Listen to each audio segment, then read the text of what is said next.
حضرت عائشہ صدیقہ رضی اللہ تعالی عنہا کے سوالات امت کے لیے بہت بڑا نصاب ہیں۔ سوالات عائشہ صدیقہ رضی اللہ تعالی عنہا کہ ان کے سوال کرنے پر جواب دیا رسول اللہ صلی اللہ علیہ وسلم نے، اور ہر جواب علم کا ایک دروازہ تھا، اور اس دروازہ کے کھلنے کا باعث حضرت عائشہ صدیقہ رضی اللہ تعالی عنہا بنی، جو بر وقت بولیں اور انہوں نے مراد پوچھی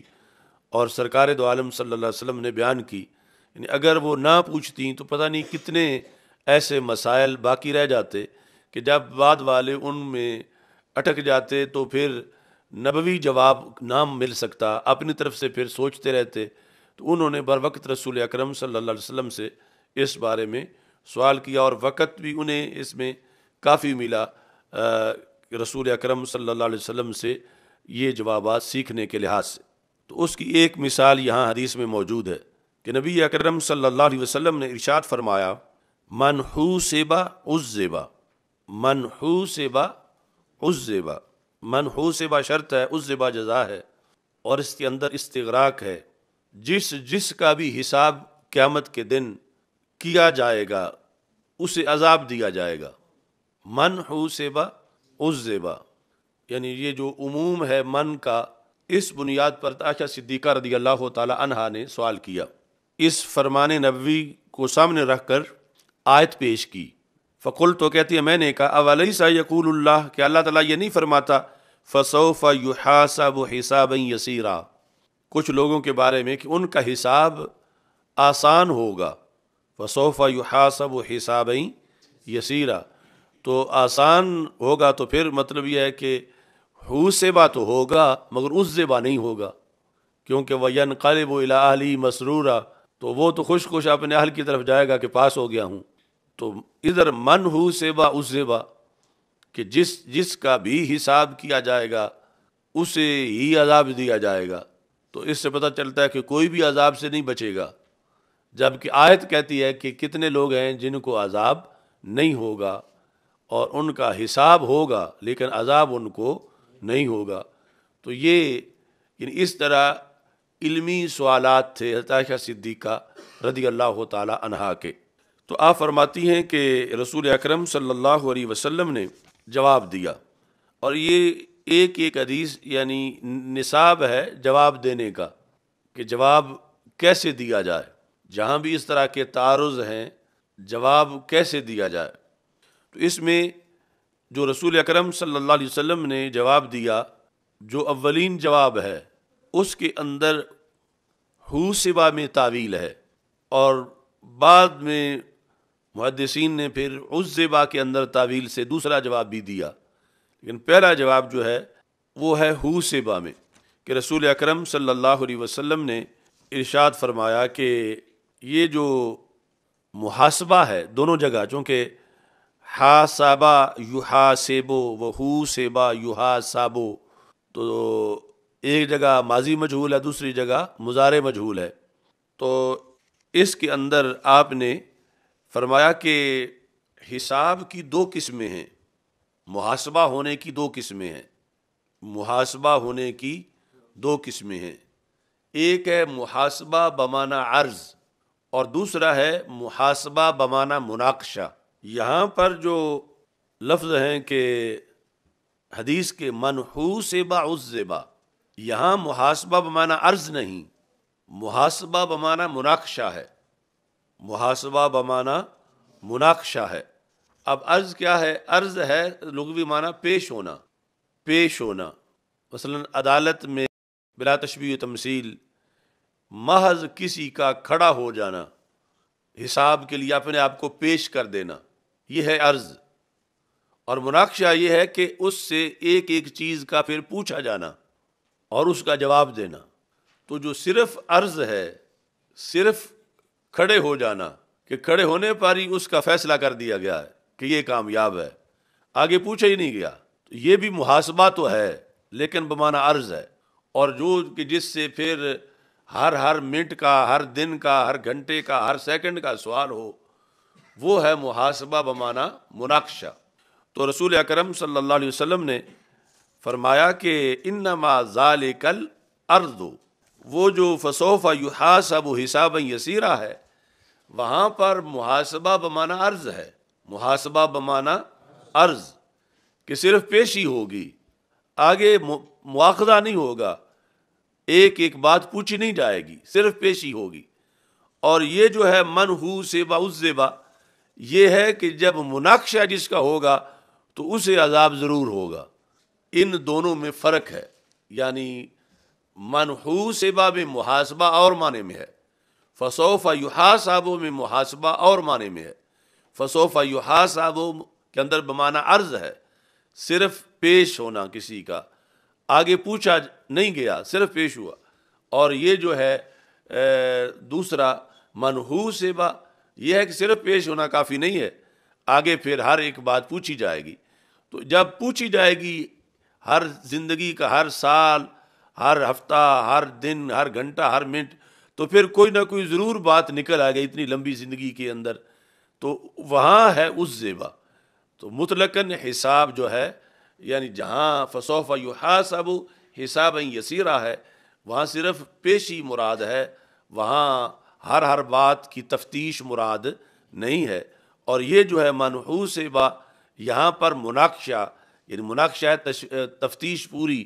وہ مراد ہے۔ تو اس بنیاد پر دونوں جگہ جدا جدا مطلب ہے، تو پھر آپس میں معارضہ نہیں ہے کہ آیت اور حدیث آپس میں ان کا تعارض لازم آ جائے۔ وہ تب ہوتا جب دونوں جگہ ایک ہی معنی ہوتا، کہ ایک جگہ نفی ہے دوسری جگہ اس بات ہے، تو ایسا ہرگز نہیں ہے۔ یہ جو منحوسبہ ہے حدیث، اس میں محاسبہ بمعنی مناقشہ ہے، اور فسوف یحاسب کے اندر محاسبہ بمعنی عرض ہے۔ اب اس طرح کا سوال جو ہے وہ صلاحیت کی بنیاد پہ ہو سکتا ہے، کہ پہلا جو پڑھا ہوا ہو وہ یاد ہو تو پھر ہو سکتا ہے۔ حضرت عائشہ صدیقہ رضی اللہ تعالی عنہا کو آیت ذہن میں موجود تھی، تو پھر اس حدیث کو فوراً سامنے رکھ کے ان کو تعارض معلوم ہوا کہ ادھر یہ فرمایا گیا ہے اور ادھر یہ، تو اس کا پھر کیا مطلب ہے؟ تو اس واسطے سوال نصف علم ہوتا ہے، جب علم کی بنیاد پہ ہو، اور پھر وہ علم کا دروازہ کھولتا ہے جو آگے، یعنی یہ بات زبان رسالت سے بیان ہو گئی تو مسئلہ حل ہو گیا۔ اور آج کوئی اپنے طرف سے اس کے لیے کیسے حل کرتا یا کر بھی لیتا، تو اس کی وہ قطعیت تو نہ ہوتی جو رسول پاک صلی اللہ علیہ وسلم کی طرف سے جو بیان کردہ میں قطعیت ہے۔ تو اس واسطے وہاں جو صحابہ کے سوالات تھے، یا ازواج مطہرات کے، اہل بیت اطہار کے رضی اللہ تعالیٰ عنہم، یہ جن میں بڑی تعداد جو سوالات کی ہے، وہ حضرت عائشہ صدیقہ رضی اللہ تعالیٰ عنہا کی طرف سے پیش کیے گئے سوالات ہیں، جن کے رسول اکرم صلی اللہ علیہ وسلم نے جواب دیے۔ یہ تعویل تھی حوسبہ میں اور یحاسب میں۔ جو دوسرا جواب ہے اس میں تعویل ہے عذبہ میں۔ وہ کس طرح ہے کہ عذاب کی دو قسمیں ہیں۔ ایک قسم تو واضح ہے کہ مثلا جہنم بھیجنا، اگر یعنی بات یہ ہو رہی ہے مومن کی، چونکہ جو کافر ہیں وہ تو دائمی جہنمی ہیں، یہ مومن جو ہے اس کو کچھ وقت کے لیے تطہیر کے لیے بھیجا جائے گا اگر اللہ نے چاہا، یعنی اس کو کوئی لازم نہیں کر سکتا کہ ضرور بھیجے بغیر بھی جنت بھیج سکتا ہے، جہنم بھیجے بغیر، یا وہ جو شفاعت ہے رسول اکرم صلی اللہ علیہ وسلم کی طرف سے، اس کی ایک قسم یہ بھی ہے۔ تو باقی یعنی ایک قسم لفظ عذاب کی عذبہ یہ ہوگا کہ جس کا بھی حساب ہوگا اس کو آگے عذاب ہوگا، تو عذاب کا ایک معنی ہے جہنم میں بھیجنا، دوسرا عذاب کا معنی ہے یہ خود مناقشہ ہی عذاب ہے، مناقشہ ہی، یعنی صرف پوچھ گچھ کہ کیا یہ کام تو نے اس طرح کیا تھا، یہ اس طرح کیا تھا، یہ نفس مناقشہ ہی عذاب ہے، اسی کے ساتھ ہی جزا پائی جائے گی۔ منحوسبہ عذبہ، کہ جس کا بھی حساب کیا جائے گا تو اس کو عذاب دیا جائے گا۔ یہ مطلب نہیں ہے کہ ضرور اس کو جہنم بھیجا جائے گا۔ تو دو صورتیں ہیں، ایک ہے کہ اسے جہنم بھیجا جائے گا، دوسرا یہ ہے کہ یہ مناقشہ ہی اس کے لیے عذاب قرار دے دیا جائے گا، کہ اللہ کے دربار میں کھڑے ہو کر سوالوں کا جواب دینا۔ ایک تو یہ ہے نا کہ اس کے لیے پھر آگے سزا ملنا،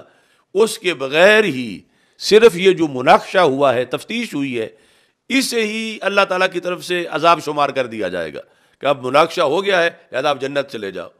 تو اس واسطے یعنی یہ ضروری نہیں کہ جس کا بھی حساب ہو وہ ضرور جہنم جائے۔ عذاب کا اطلاق اس حساب کے اس گھڑی پر بھی کیا جا رہا ہے کہ وہ جہنم نہیں بھیجا جائے گا، اور یہ بات بھی پوری ہو جائے گی کہ اس زیبا کہ اس سے پوچھا گیا، یہ نہیں کہ پوچھے بغیر جنت بھیجا گیا ہے، بلکہ اس سے ہر بات پوچھی گئی ہے، اس کے بعد اسے جہنم نہیں بھیجا گیا، اللہ نے اس پہ فضل کرتے اسے جنت بھیج دیا ہے۔ لیکن وہ جو گھڑی جب اس کو ہر بات کا جواب دینا پڑا ہے، اس کو جو ہے وہ پھر اس زیبا سے تعبیر کیا گیا ہے، نہ کہ جہنم میں بھیجنے کو اس زیبا کہا جا رہا ہے۔ تو یہ دو جدا جدا اس کے معنی ہیں۔ تو اس سے پھر اب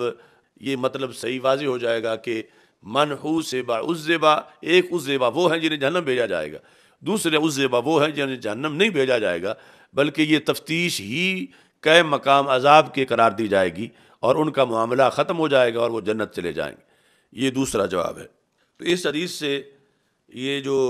الکاشر الجاری میں لکھا وفیہ بیان فضل عائشہ تھا، اس میں عائشہ صدیقہ رضی اللہ تعالی عنہا کی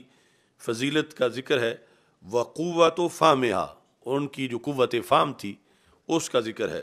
ومقابلۃ السنت بالکتاب، اور یہ کہ جو سنت ہے اسے کتاب کے سامنے پیش کیا جائے گا، یعنی سنت میں بھی وہ کچھ ہی ہونا چاہیے جو قرآن میں ہے، کہ تعارض یہ دیکھنے کے لیے کیا تعارض تو لازم نہیں آ رہا، اگر لازم آ رہا ہے تو پھر سرکار دو عالم صلی اللہ علیہ وسلم سے پوچھا جائے، چونکہ جو کتاب میں ہے وہ ویسے راجح ہے، تو اب اس کا مطلب کیا ہے؟ مقابلہ تو سننا بالکتاب سے یہ بھی اس سے ثابت ہوا۔ وجواز المناظرات وغیرہ، یعنی اس سے مناظرہ کا جواز بھی پتہ چلا، یعنی جو علمی مناظرہ ہے یعنی اس میں کوئی گستاخی نہیں ہے کہ عائشہ صدیقہ رضی اللہ تعالی عنہا نے جو سوال پوچھا تو اس کو مناظرہ بھی کہہ سکتے ہیں، اور وہ یہ کہ صحیح مطلب سمجھ آ جائے، رسول اللہ صلی اللہ علیہ وسلم سے انہوں نے پوچھ لیا۔